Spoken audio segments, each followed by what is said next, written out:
जनवरी में GST collection 6.2% बढ़ा। जनवरी में जीएसटी से सरकार को 1.93 लाख करोड़ मिले, लेकिन एफडीआई आउटफ्लो भी बढ़ गया है। यह भी नहीं भूलना चाहिए, और यह भी नहीं भूलना चाहिए हमारे जितने भी दर्शक बैठे हैं कि क्या सस्ता क्या महंगा होगा। 90% चीजें तो जीएसटी तय करती है।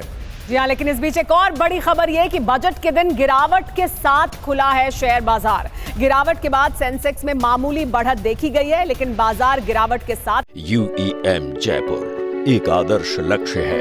भावी छात्रों के लिए अच्छी नौकरी, भविष्य के लिए तैयार कौशल के साथ अच्छी शिक्षा खुला है। तो आज इतवार का दिन है, लेकिन सब काम पर हैं बाजार में। लेकिन आपके ठीक पीछे हमारे एक मेहमान बैठे हुए हैं जिनका थोड़ी ये पहले एक बार आप ये देखिए, निर्मला सीतारमण को देखिए, कांजीवरम साड़ी पहनी है इन्होंने। मैं आपको ये बताना चाहूंगा, तमिल की हैंडमेड सिल्क की कांजीवरम साड़ी पहनी है और रिकॉर्ड 9वीं बार बजट पेश कर रही हैं।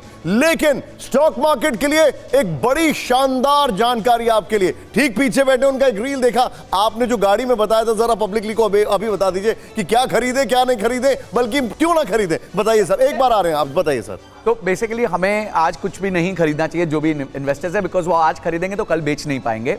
तो अगर मार्केट में बहुत उथल पुथल होती है और आप शॉर्ट टर्म के लिए खरीद रहे हैं तो बहुत नुकसान हो सकता है। तो अगर आप सिंगल डे ट्रेड करना चाहते हैं, प्लीज आज मत कीजिए, कल आप उसको सेटल नहीं कर पाएंगे, आप बड़े लॉस में जा सकते हैं। जो करना है अब आप आज आप सिर्फ बैठकर टीवी 9 भारतवर्ष देखिए, यहाँ पर हमारा विश्लेषण सुनिए, यहाँ पर आप सुनिए कि आपको आगे क्या करना है। तो आप करें कुछ नहीं, टीवी पर सिर्फ टीवी 9 भारतवर्ष देखें, यही हम कहना चाहते हैं। जी हाँ, तो देखिए, लेकिन आज ये बता दें कि बजट के दिन शेयर बाजार मामूली गिरावट के साथ खुला है। मार्केट करीब करीब फ्लैट है।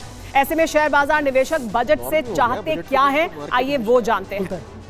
तो देखिए, ये मैं शेयर बाजार निवेशक हूं अगर, तो क्या चाहिए उसे? लंबी अवधि के लिए निवेश पर 0% टैक्स चाहिए और छोटी अवधि के टैक्स में कमी हो, ये वो चाहते हैं। डिविडेंड पर टैक्स नहीं लिया जाए, ये भी एक निवेशक की इच्छा है। ये क्यों है? क्योंकि सिक्योरिटी ट्रांजैक्शन टैक्स देता ही है वो व्यक्ति। लंबी अवधि के निवेश से अर्थव्यवस्था को फायदा होगा। मेरे निवेश से इकोनॉमी को मजबूती मिलती है और इस वजह से ऐसा करना चाहते हैं। मेरा जी, हजारों ख्वाहिशें ऐसी कि हर ख्वाहिश पे दम निकले, लेकिन इस सबसे पहले थोड़ा सा मैं डाइग्रेस करता हूं। अब मैं ये समझना चाहता हूं कि ग्लोबल इन्फ्लुएंस जो है उससे कितना नुकसान कितना फायदा होगा। अचल जी हमारे साथ बैठे हुए, एम्बेसडर अचल सर। सर, कुछ भी हो सकता है, because we have a trumpet, we have a president, वो कुछ भी कर सकते हैं। It was fraudulent slip. Anyway, आपका क्या कहना है? How should India prepare itself? Bharat अपने आप को कैसे कुशन करे आज के इस इकोनॉमिक, इंटरनेशनल और वोलेटाइल सिनेरियो में? देखिए निशांत, ये तो तय हो गया, ये पिछले साल में जो हमारा एक्सपीरियंस हुआ डोनाल्ड ट्रंप की टैरिफ वॉर और वेपनाइजेशन ऑफ ट्रेड से, कि हमें अपने पार्टनर्स को डाइवर्सिफाई करना है, और वो उस दिशा में हम काफ़ी हद तक कामयाब भी हुए हैं। अगर आप देखें तो पिछले एक साल में हमने कम से कम 4 जो है फ्री ट्रेड एग्रीमेंट्स साइन किए हैं। सबसे बड़ा उसमें इंडो यूरोपियन यूनियन के साथ इससे मदर ऑफ ऑल डील बताया जा रहा है।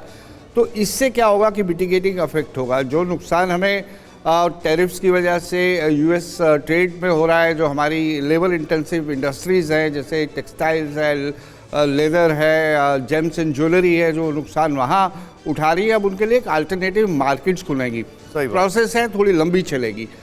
दूसरा जो चीज़ है, हमें अपने देश में कॉन्फिडेंस बढ़ाना पड़ेगा, क्योंकि हमारी एफडीआईज कम हो रही है, आउटफ्लो हो रहा है कैपिटल का। तो वो उसको कोई ना कोई सोच, ऐसा कुछ इंसेंटिवाइज करना पड़ेगा या एश्योरेंस देनी होगी कि किसी भी वोलेटाइल सिचुएशन में उनकी इन्वेस्टमेंट्स यहाँ पे सेफ है।